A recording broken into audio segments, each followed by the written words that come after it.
Welcome to our digital discussion on the reset in the bilateral relations between the European Union and Russia. My guest today is Nicu Popescu, who is the director of the Wider Europe program at the European Council on Foreign Relations, and he is based in the Paris office of the think tank. His topics include the European Union's relations with Russia, but also the Eastern Partnership countries. In 2019, Nicu Popescu served as Minister of Foreign Affairs and European integration of Moldova.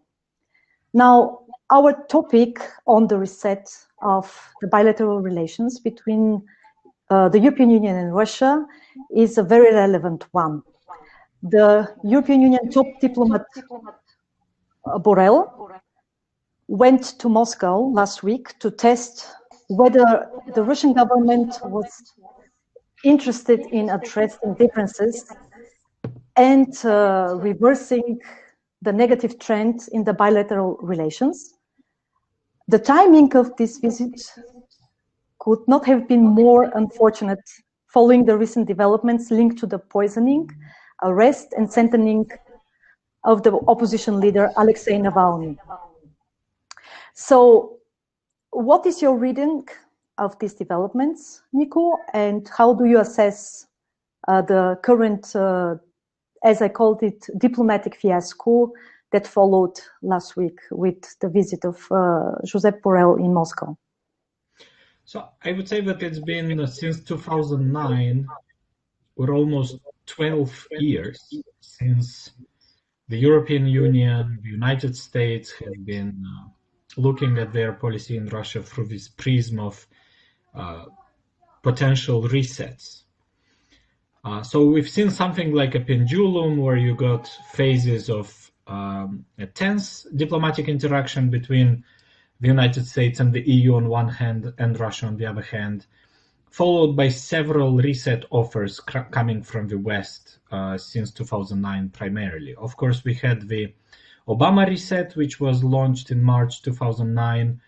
After that, we had some follow-up activities and reset offers on the European Union side, and that was the EU-Russia Partnership for Modernization initiative, which resulted in a jointly signed memorandum where the EU and Russia agreed to be partners in modernization in 2011. And around the same time, Germany launched a bilateral so-called Meseberg initiative, where they were supposed to have a conversation with Russia on how to build together a European security architecture. Then, of course, even after Crimea, after these initial resets, we had a phase of tense and complicated relations, partly determined by Putin's return to the presidency, then the annexation in Crimea and war in Donbass. But by 2016, so just 2 years after the annexation of Crimea, the European Union put forward the so-called Mogherini principles, one of which was suggesting that the EU and Russia should look for ways to selectively engage on areas of mutual interest. Then that offer was not really picked up, but very often not very far below the surface of EU policy making on Russia, you constantly had quite a lot of senior politicians, diplomats, country leaders who were thinking that it would be useful to have another go at offering Russia some kind of a reset. Of course, you had the Bregançon summit between Emmanuel Macron and Vladimir Putin in 2019, which was somewhat predicated on the idea on the need to engage with Russia. And of course, I would say that this recent visit by Josep Borrell to Moscow is part of this chain of diplomatic offers to Russia. An offer to try and normalize and stabilize relations and create new platforms of dialogue in those areas where EU and Russian interests more or less converge or coincide, or at least they can coexist, and try and minimize tension on those areas of interaction where the position of the two are too far to bridge, but at least to make sure that those differences don't dominate the relationship entirely. Now, I have a problem with this view of approach to Russia, partly because for several reasons. I think this idea that what you need is to go and have a nice conversation with Russia and show a lot of respect and organize some summits and just be polite at press conferences are not really conducive to a reset for several reasons. And that's in this, I see that one of the main reasons as to why these resets did not work is not because the interactions were not polite or because the West was showing some disrespect to Russia. I think that's not true. I think the fundamental dynamic which makes these reset offers not very viable so far is that the West and the EU and the US have not really forced themselves into a position of indispensability. What we've seen in the last more than a decade in interactions with Russia is that to a large extent, Western foreign policies have been looking much more similar to what Russian preferences were. If you remember, in 2007, there was Vladimir Putin's speech in Munich, where he complained about Western foreign policy. He complained about humanitarian intervention, democracy promotion, and several other tendencies which were dominant at the time under George Bush presidency. Now, what happened since Munich is that actually Western foreign policies, the foreign policies of the United States and of the EU, look much more similar to what Vladimir Putin would have liked to see them back in 2007. The policy of humanitarian interventions has basically ceased a decade ago. We know that the United States was quite reluctant when it came to the intervention in Libya, and there was an explicit policy not to intervene in Syria against Bashar al-Assad. So in this sense, for all practical purposes, we're basically, for a decade already, humanitarian interventions are no longer taking place. Even if you look at the press conferences between Russian and European leaders, then European leaders are much less into promoting democracy and human rights during press conferences or for concrete events than 20 years ago. I remember, there was a conference between Jacques Chirac and Vladimir Putin in the early days of the Chechnya war, where Jacques Chirac was much more outspoken about democracy issues in Russia than any Western leader today. And despite these symbolic concessions to Russian foreign policy preferences, despite the cessation of humanitarian interventions, of course, the NATO enlargement process to Ukraine and Georgia has all but stopped for all practical purposes. We have not seen an improvement in relations between Russia and the West. Even though, and of course, there are Western sanctions, but of course, Western policies are much more shy vis-a-vis Russia, and they have been much more shy both under Obama, under Donald Trump, than they were under George Bush, if you want to personalize it, but the relationship is not getting better. Mm-hmm. Clearly, as you've outlined perfectly, there is a negative trend when it comes to the bilateral relations. But I would even go one step further by claiming that there was a clear diplomatic, humiliation, if you want to put it that way, during this visit, because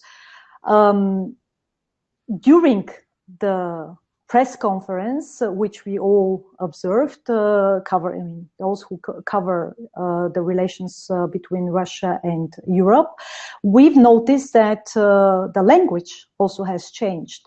When the Russian minister called the European Union an unreliable partner, and he also accused European leaders of lying about Navalny's poisoning. Also, Borrell learned, in fact, of the expulsions of the 3 European Union diplomats from Germany, Poland, and Sweden exactly during this meeting. So, to use the words of the top European diplomat, quote, "My meeting with Minister Lavrov highlighted that Europe and Russia are drifting apart. It seems that Russia is progressively disconnecting itself from Europe. However, on the other side, there is one big geopolitical elephant, in this room, which is the Franco-German relationship towards Russia. And I would like to ask about your assessment. You've pointed to some of these dependencies and some of these developments.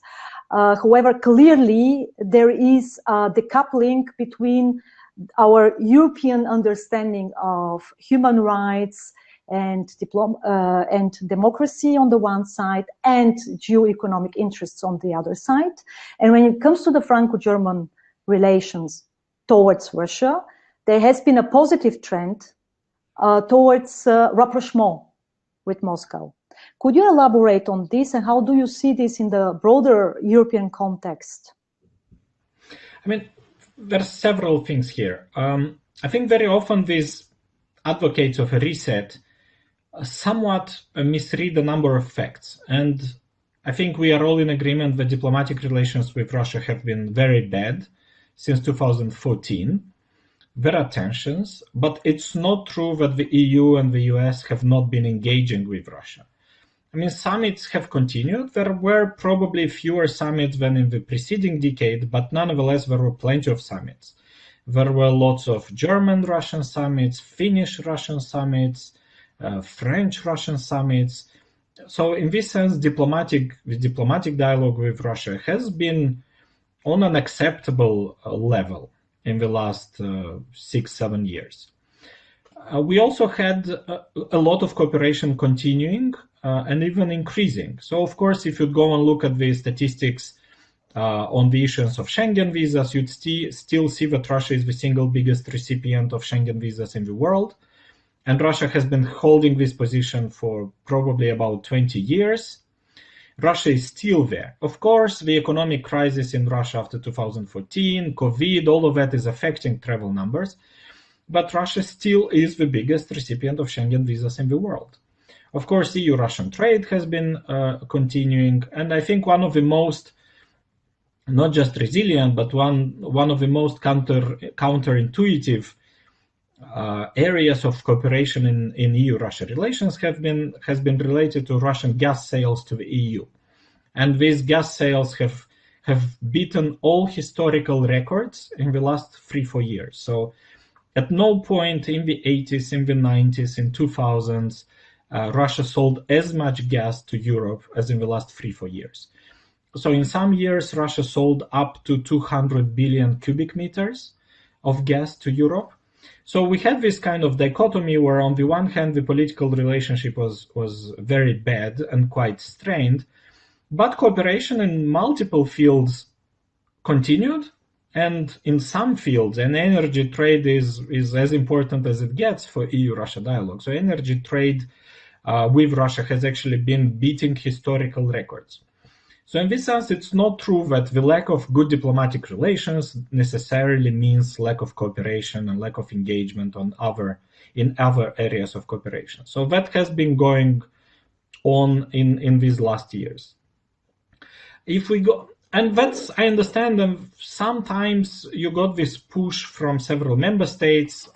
You had this desire to try and relaunch relations with Russia on the diplomatic level, and the latest such attempt was the visit by Josep Borrell. But more or less a year ago, there was a similar reflection in Germany, for example. And as you know, Germany held the EU presidency from July to December last year. So approximately a year ago, there was a conversation in Germany about the need and the potential ways to look for ways to stabilize relations with Russia. And of course, the Brégançon summit between France and Russia was a year and 5-6 months ago. So in this sense, this idea of the need to reset relations, it's constantly bubbling somewhere in many diplomatic systems across the EU. And, you know, just in the last 1.5 years, this Josep Borrell recent outreach is not the first such attempt to reach a new and better level of diplomatic interaction. Now, the truth is that the French outreach to Russia from August 2019 allowed the creation of some working groups, but the results of those working groups across several issues don't seem to be very positive. And of course, because of COVID, this, the pandemic constrained diplomatic interaction. But even a pandemic cannot hide the fact that there was limited Russian desire to engage with the French reset offer. In the case of the German attempts to restabilize relations with Russia last year, well, they very quickly got derailed by the killing of Hangashvili in Berlin in December 2019. And as you know, in June 2020, Germany formally and openly accused Russia and attributed cyber attacks against the Bundestag to Russian Federation state agencies, and based on basically a German call, the EU introduced sanctions against some Russian cyber operatives. So this happened several times where some member states were trying to find a way to change the dynamic and improve the dynamic of dialogue with Russia, but these things very quickly hit the wall of realities, be it cyber attacks, now of course the Navalny issue, or other situations that signaled and continue signaling in the EU that whereas Russia in principle might not be against a diplomatic reset with the European Union, but what Russia certainly does not want to do is to reset Russian foreign policy itself. We have seen in almost a decade Russia not wanting to reset its foreign policy. Russia has been doubling down on its foreign policy at each occasion. And the list is quite long. Syria, Libya, interactions with the European Union, Central African Republic, Ukraine, lots of foreign policy dossiers where Russia has been doubling down. And of course, Russia is in no mood in resetting its own foreign policy priorities. And when you have a situation like that, it's also not very feasible to expect that the European Union or the United States would be willing to unilaterally reset their foreign policies and not expect a similar reset and reconsideration or scaling down of Russian foreign policy. So we're stuck in this situation where, for all the kind of press conferences, and some of them are more successful, some of them are less successful, but fundamentally one of the reasons why these attempts to stabilize relations with Russia have not worked is because Russia thinks that its foreign policy works. Its foreign policy is contributing to a weakening of the United States, of the European Union, of the transatlantic alliance, is weakening their alliances systems in the Middle East, relations with Turkey. So Russia thinks that its foreign policy works. It sees no reason to reconsider it now. And that is why actually we're in a situation where polite talk and just going to Moscow and trying to have a positive conversation is actually not changing things on the ground. And this dynamic is probably likely to continue for several years. Mm-hmm. And we also clearly saw that this uncoordinated Franco-German rapprochement with Russia has caused worries and resulted in fragmentation lines among the European members. What I mean, of course, is that Central and European countries are basically the strongest opponents of this kind of reset policy towards Russia. So what is your anticipation about the positions of countries such as Poland, the Baltic states, increasingly also countries in the north?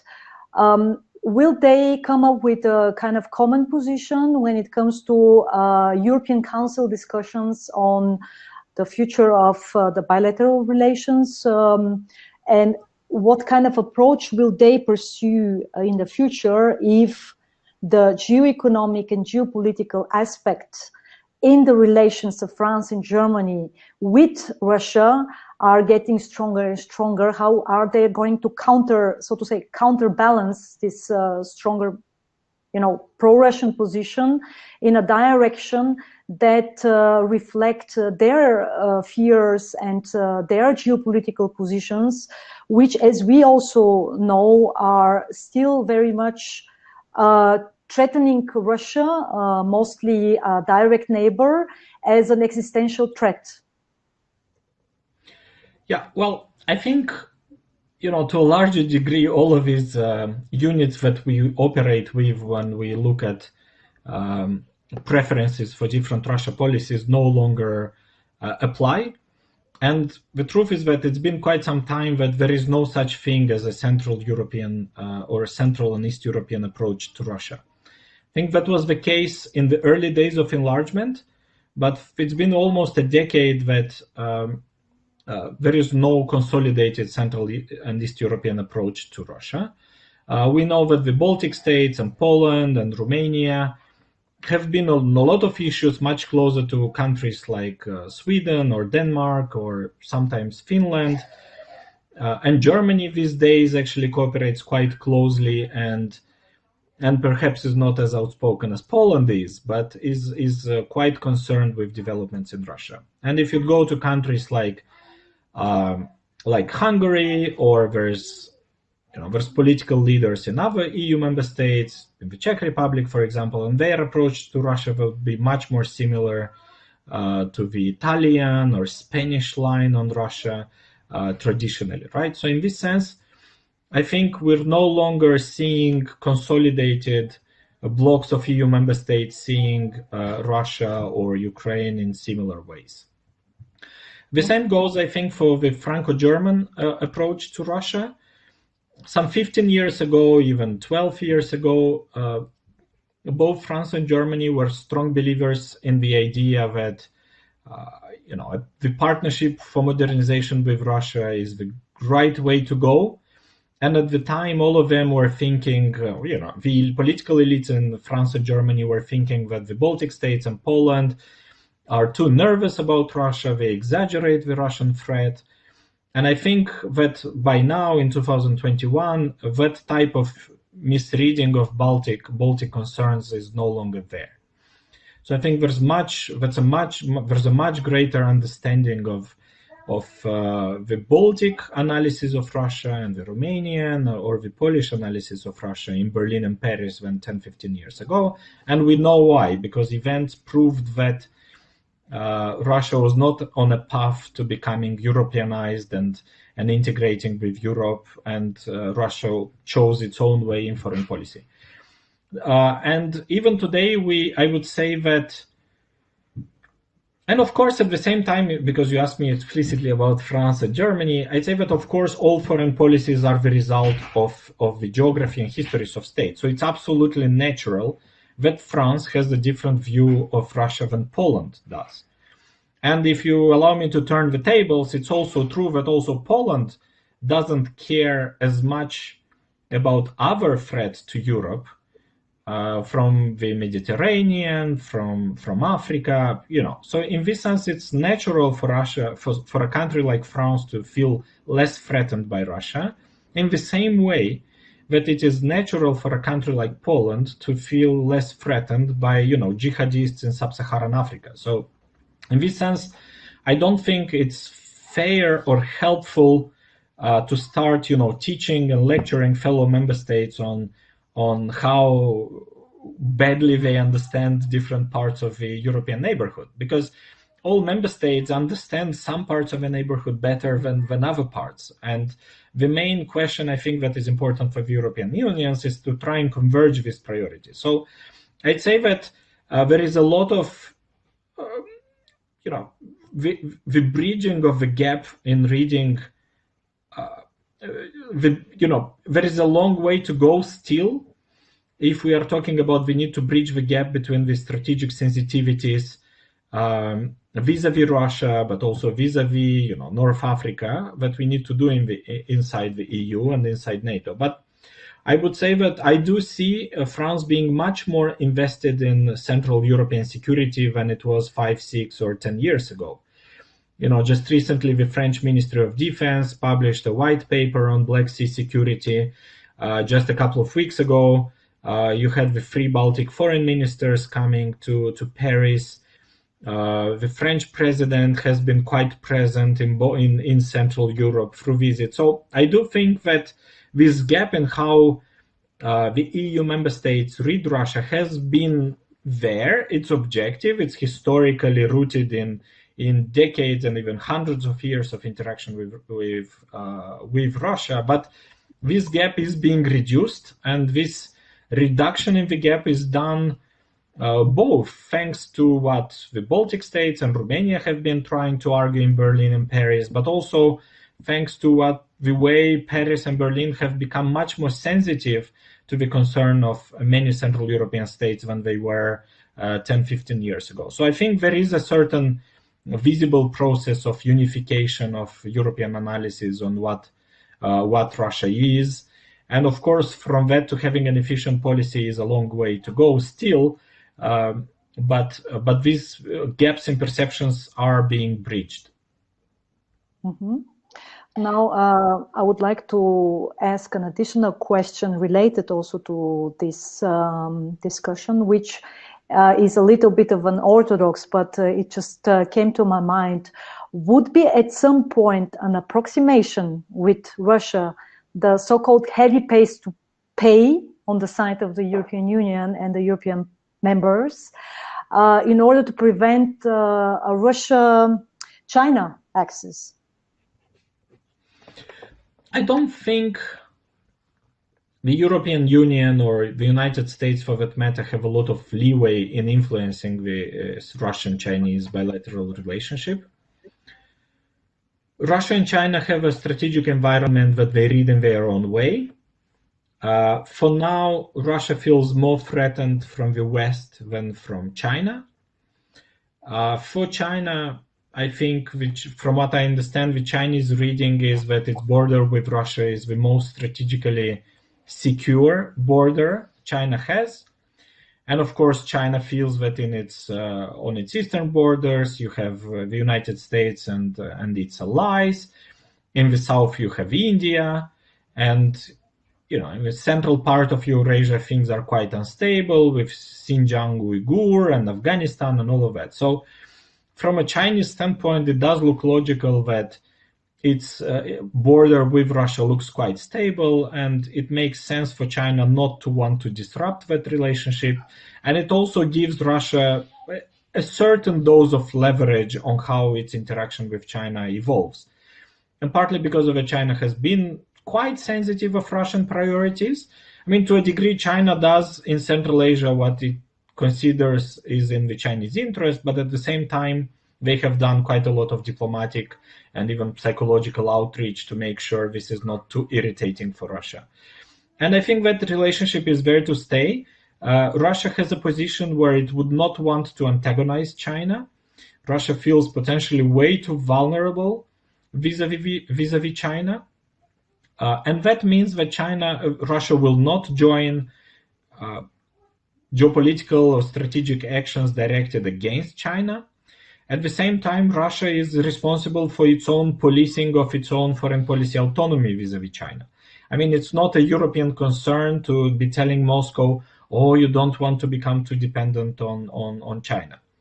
Russian foreign policy is a grown-up machinery, and the idea that you'll have Europeans and Americans going and explaining the Russians what is their benefit in doing or not doing with the Chinese is only creating irritation in Moscow, and for a good reason, right? So I think it's Russia's business to police how far it wants to go in its interaction with China. Russia is very careful in policing this interaction and preventing the excessive deepening of this interaction with China in a lot of sensitive domains, and I can give you a couple of examples in a second. But this idea that at some point, because of some clever diplomacy, Brussels or Berlin or Paris or Washington can persuade Russia to join the West in containing China, I think that's pure fantasy. That's not going to work. And the West should look into what it needs in dealing with Russia. There should be pragmatic, sometimes tough, sometimes engaginist interaction with Moscow, but Russia feels way too exposed to China to be threatening that relationship just for the sake of rapprochement with the West. So that's what I would say. And even if you look at, for example, because I said I would give you some example. Even if you look at how present European companies are in the Russian strategic spheres in terms of investments, and how non-present Chinese companies are, you'd see that Russia is much less fearful of Western investments. One of the biggest Western players in the Russian energy sphere is BP, which has around 20% of Rosneft, for example, right? And that's an inheritance of TNK BP.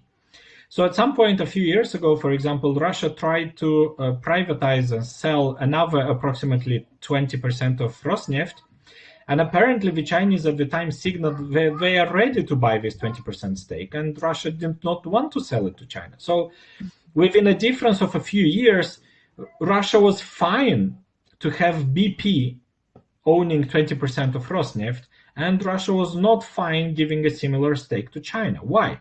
Because Russia thinks that it will be able to negotiate from a position of power with a stake an owner of stakes in Rosneft, such as BP, and they are to a certain extent less afraid of a company like BP than of the Chinese National Oil and Petrol Corporation, because the Russians understand very well that they wouldn't have a similar degree of autonomy, be it in business decisions or in strategic issues vis-a-vis China, and they've been quite good at trying to police their own autonomy vis-a-vis the Chinese. But they will not do this just because, some Western foreign ministers or presidents goes to Moscow and lectures them about China. Mm-hmm. Now, very short final question on my side. I have many more, but we will do hopefully another live stream in the second half of the year, following some developments in that domain. What is your anticipation about the relations of the United States with Russia? Do you think that there will be a common approach between the European Union and United States, or will they actually go separate ways when it comes to the relations with Russia? And also, maybe very really short on the Russian vaccine Sputnik. Do you see the Russian vaccine also being included among the next to the 3 vaccines which have been already approved, and would actually the Russian vaccine also arrive on the European, market among European member states? Maybe very short anticipation on your side, because you've also published something about this issue this year. Yeah. So regarding this issue of vaccines, I'm not an expert on the quality of vaccines. What I think happened was that Russia went into a PR overdrive over Sputnik starting from August, September until late last year. And I think this PR public relations overdrive actually undermined the trust in the effectiveness of this vaccine. And that by saying this, I don't comment on the quality of the vaccine itself. I think that if Russia took it kind of slowly, technocratically, without over-publicizing it, probably the Russian vaccine would have gone a longer way in being sold internationally and being trusted both domestically in Russia and outside. What we've seen in the last month, there have been several signals from EU governments, Germany, other EU governments, but also this medical journal Lancet, which apparently suggests that in itself the Russian vaccine is not bad, it's quite good. And in this sense, my personal approach is that COVID has no nationality, and the vaccines also don't have any nationality either. Whatever helps to combat COVID is something which should be used, should be bought, money should be invested. So I think we should not be ideological about these vaccines. But I do agree that there was a degree of ideological restraint to this excessive promotion of Sputnik 5 in the early days when it wasn't ready, but because it got politicized by the Russian authorities, actually it ended up making the vaccine a subject of political controversy unnecessarily. When it comes to the EU-US cooperation, well, I would like to point to the fact that Russia has been doing a lot to make sure that this cooperation is as close as possible. And even this visit by Josep Borrell to Moscow, it took place before a visit to Washington, for example, or before a visit by Antony Blinken to Europe. So to a certain extent, Europe went on its own in offering a new attempt to reset relations with Russia. And it didn't work well. And of course, to an extent, I think even the way Russia handled this latest visit by Josep Borrell is only going to strengthen transatlantic coordination on Russia. At the same time, it's also useful to be aware that the messaging from the Biden administration and the first call between Presidents Biden and Putin, of course, they mentioned the complicated issues in this relationship, but it more or less ended on a positive note. So I do think that there's a kind of pragmatic desire to continue interacting with Russia on some dossiers, but on other dossiers, I think what we will see is a policy of a much tougher competition, a much tougher interaction with the US and the EU on the one hand, and with Russia on the other hand. And both of these geopolitical players will actually be increasingly trying to weaken each other as a way to force their counterparts to the negotiating table. Okay, so I know that you are very busy and you took the time to answer all my questions, but I reserve myself another chance to discuss more broadly with you these very important, I think, issues. And I wish you all the best for your research, for your work with the ECVR, and stay safe and sound. Thank you, Nicu, for being with me today. Thank you, Velina.